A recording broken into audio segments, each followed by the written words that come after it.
Hello students, welcome to MOS classes. आज हम 8th class English NCERT के book its so happened के chapter number 4 the treasure within के questions and answers को discuss करेंगे। याद रखिएगा स्टूडेंट्स कि इस वीडियो के नीचे डिस्क्रिप्शन बॉक्स में हमने अपनी सभी वीडियोस के लिंक दिए हुए हैं, तो डिस्क्रिप्शन बॉक्स में जाकर आप हमारी सभी वीडियोस को देख सकते हैं। तो सबसे पहले हम देखेंगे comprehension check page number 28। Question number 1 है, what did Hafeez Contractor have nightmares about. Nightmares का मतलब होता है बुरे सपने आना। तो यहाँ पर क्वेश्चन हमसे ये पूछा गया है कि हफीज कॉन्ट्रैक्टर को किसके बारे में बुरे सपने आते थे। तो इसके आंसर में हम लिखेंगे Hafeez contractor had nightmares about appearing for a maths examination where he did not know anything। इसका ये मतलब है स्टूडेंट्स कि हफीज कॉन्ट्रैक्टर को ये बुरे सपने जो आते थे ये इस बारे में आते थे कि वो मैथ का एग्ज़ाम दे रहे हैं और उन्हें कुछ भी नहीं आता है। तो इस चैप्टर की रीडिंग वीडियो में भी हमने ये देखा था, ये पढ़ा था कि हफीज कॉन्ट्रैक्टर को मैथ से डर लगता था और उन्हें ये बुरे सपने आते थे कि वो मैथ का एग्ज़ाम दे रहे हैं और उन्हें कुछ भी नहीं आता है। इसके बाद क्वेश्चन नंबर 2 है, what did the principal say to him which influenced him deeply. यानी कि प्रिंसिपल ने हफीज कॉन्ट्रैक्टर से ऐसा क्या कहा जिसका बहुत ज़्यादा प्रभाव पड़ा हफीज कॉन्ट्रैक्टर पर। तो इसके आंसर में हम लिखेंगे the principal told Hafeez Contractor that he should act as a responsible grown up person, he should rise to the occasion and study. यानी कि प्रिंसिपल ने हफीज कॉन्ट्रैक्टर से ये कहा कि अब तुम्हें एक जिम्मेदार व्यक्ति की तरह बिहेव करना चाहिए, अब तुम्हें जिम्मेदार हो जाना चाहिए और अब तुम्हें हिम्मत करनी चाहिए और पढ़ाई में लग जाना चाहिए। ये प्रिंसिपल ने हफीज कॉन्ट्रैक्टर से कहा था। इसके बाद क्वेश्चन नंबर 3 है, that year I did not step out on to the field.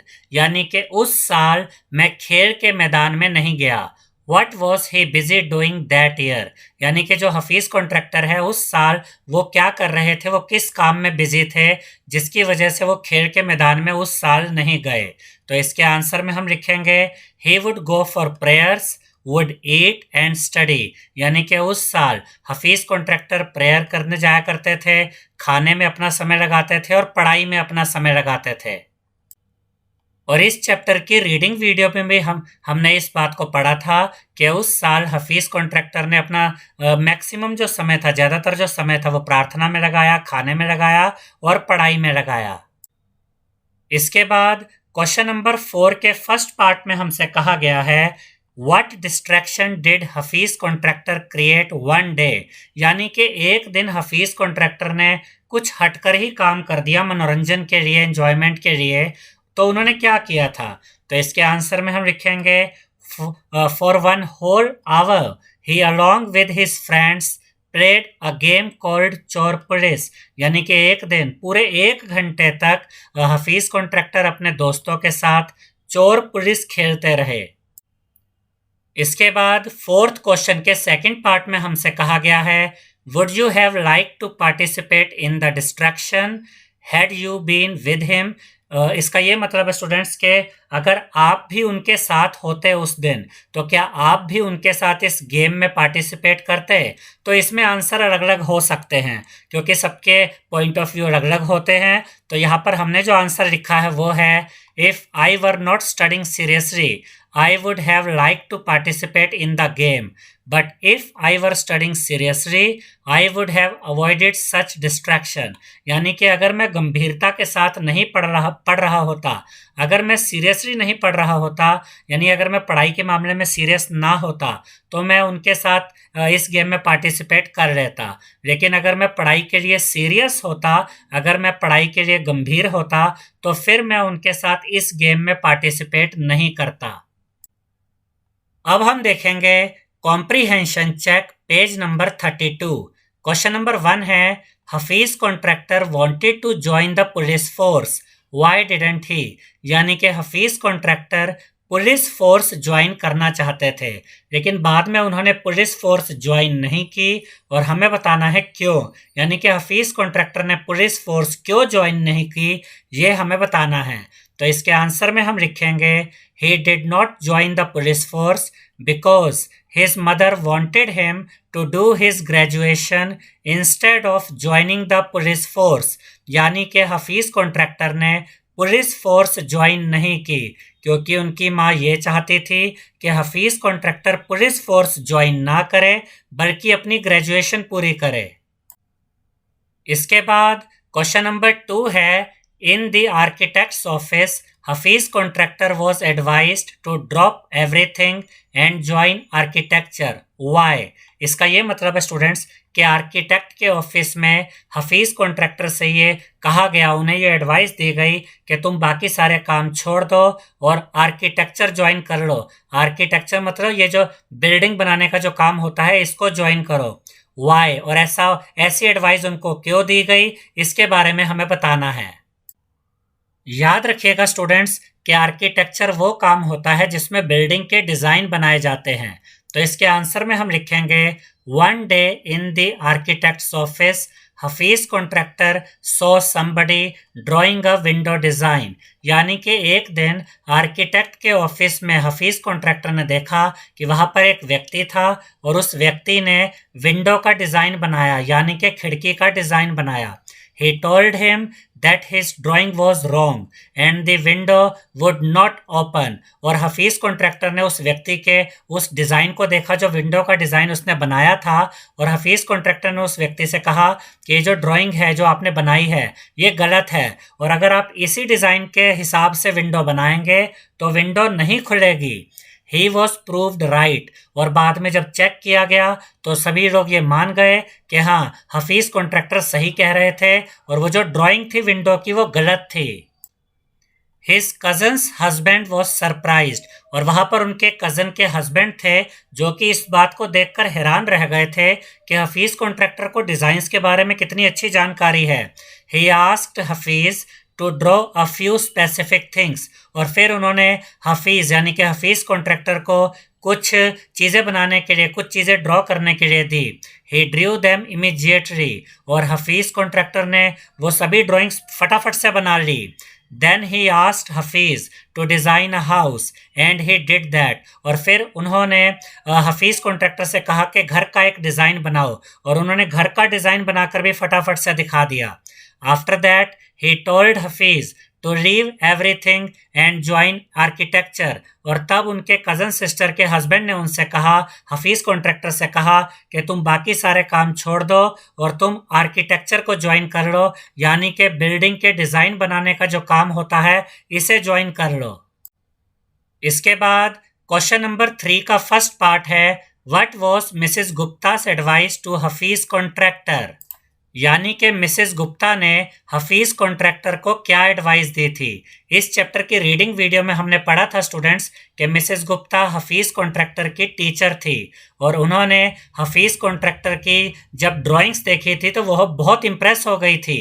तो इसके आंसर में हम लिखेंगे Mrs Gupta advised Hafeez Contractor to be an architect when he grew up, यानी कि मिसेस गुप्ता ने हफीज कॉन्ट्रैक्टर को ये एडवाइस दी थी कि जब तुम बड़े हो जाओगे तो तुम आर्किटेक्ट बनना, यानी कि बिल्डिंग के डिज़ाइन बनाने का काम करना।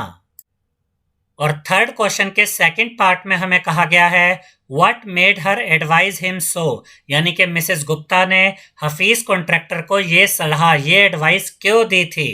तो इसके आंसर में हम लिखेंगे, Though Hafiz contractor was not good at studies, he was very good at drawing sketches, यानी कि हालांकि हफीज कॉन्ट्रैक्टर पढ़ाई लिखाई में अच्छे नहीं थे, लेकिन हफीज कॉन्ट्रैक्टर स्केचेस बहुत अच्छे ड्रॉ करते थे, उनकी ड्राइंग बहुत अच्छी थी।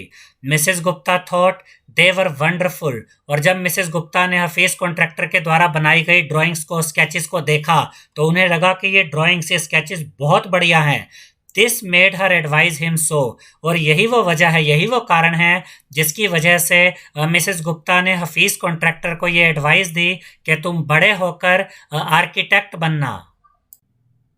इसके बाद क्वेश्चन नंबर 4 है, how did he help fellow students who had lost a button, यानी कि जब हफीज कॉन्ट्रैक्टर के जो साथी स्टूडेंट्स होते थे, उनके जो फ्रेंड्स होते थे स्टूडेंट्स, जब उनके बटन खो जाते थे, टूट जाते थे, तो हफीज कॉन्ट्रैक्टर उनकी कैसे हेल्प करते थे। तो इसके आंसर में हम लिखेंगे his fellow students who had lost a button would come to him, यानी कि जब उनके फ्रेंड्स के बटन खो जाते थे, शर्ट के बटन टूट जाते थे या खो जाते थे, तो उनके फ्रेंड्स उनके पास आते थे, हफीज कॉन्ट्रैक्टर के पास आते थे। Hafeez Contractor was an expert, और हफीज कॉन्ट्रैक्टर एक एक्सपर्ट थे। He would cut a button for them from Chowk using a blade, और हफीज कॉन्ट्रैक्टर क्या करते थे, जो चौक होता है, ब्लेड से उस चौक को इस तरीके से काटते थे, इस तरीके से डिजाइन करते थे कि वो बटन बन जाता था। यानी वो चौक से ही, ब्लेड के द्वारा चौक को काटकर बटन बना देते थे अपने दोस्तों के लिए, और फिर वो उस बटन को यूज कर लेते थे और पनिशमेंट से बच जाते थे, जैसा कि हमने इस चैप्टर की रीडिंग वीडियो में भी पढ़ा था। इसके बाद क्वेश्चन नंबर 5 है, which rules did he break as a school boy, यानी कि जब हफीज कॉन्ट्रैक्टर स्कूल में थे तो उस दौरान, उस पीरियड में उन्होंने कौन से रूल्स ब्रेक किए। तो इसके आंसर में हम लिखेंगे whenever there was a test Hafeez Contractor use to copy, यानी कि जब भी कभी उनका टेस्ट होता था, स्कूल में उनका कोई एग्जाम होता था, तो हफीज कॉन्ट्रैक्टर कॉपी करते थे, यानी कि नकल करते थे। It was against the rule, और ये नियमों के खिलाफ था, रूल के खिलाफ था। इट वॉज चीटिंग, ये चीटिंग थी। इसके बाद क्वेश्चन नंबर 6 का फर्स्ट पार्ट है, what is Hafeez contractors definition of mathematics, यानी कि हफीज कॉन्ट्रैक्टर के अनुसार मैथमेटिक्स की क्या डेफिनेशन थी। तो इसके आंसर में हम लिखेंगे Hafeez Contractor has defined mathematics as putting design, construction, psychology and sociology together and make a sketch from all that, यानी कि हफीज कॉन्ट्रैक्टर ने मैथ की अपनी एक खुद की ही डेफिनेशन बना ली थी। उनके अनुसार मैथ क्या था, उनके अनुसार मैथमेटिक्स का मतलब था कि डिजाइन, कंस्ट्रक्शन, साइकोलॉजी और सोशियोलॉजी को एक साथ रखो, इनको यूज करो और इससे एक स्केच बना दो, तो यही मैथमेटिक्स है। ये डेफिनेशन हफीज कॉन्ट्रैक्टर ने बनाई थी मैथमेटिक्स की, यानी कि इन सभी चीज का यूज करके, डिजाइन, कंस्ट्रक्शन, साइकोलॉजी और सोशियोलॉजी का यूज करके स्केच तैयार कर देना, यही उनके हिसाब से मैथमेटिक्स की डेफिनेशन है। 6th क्वेश्चन का सेकंड पार्ट है, how would you want to define mathematics, यानी कि आप मैथमेटिक्स को कैसे डिफाइन करेंगे। Do you like the subject, क्या आपको ये सब्जेक्ट अच्छा लगता है। तो इस क्वेश्चन के भी अलग अलग आंसर हो सकते हैं, कि हो सकता है कि किसी की मैथमेटिक्स की डेफिनेशन कुछ अलग तरीके से हो तो कोई अलग तरीके से सोचे। अब कोई मैथमेटिक्स को लाइक करता है तो कोई नहीं करता है। तो यहाँ पर हमने जो आंसर लिखा है वो है, I would define mathematics as the law that rules the existence of this universe from the tiny electron to the largest star.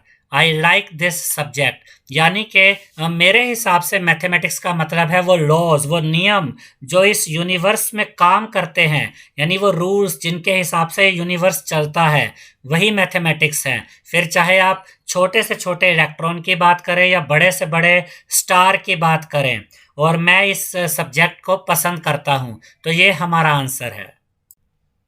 I hope students आपको हमारा ये वीडियो पसंद आया होगा। अगर आपको हमारा ये वीडियो पसंद आया है तो इस वीडियो को लाइक करें, शेयर करें और हमारे चैनल को सब्सक्राइब करें। Thank you.